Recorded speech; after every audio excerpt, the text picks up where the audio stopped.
أعوذ بالله من الشيطان الرجيم. بسم الله الرحمن الرحيم.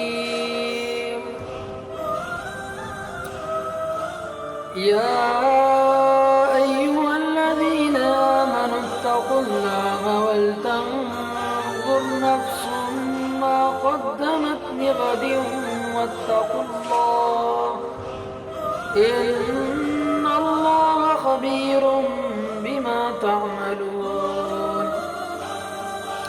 ولا تكونوا كالذين نسوا الله فأنساهم أنفسهم أولئك هم الفاسقون. لا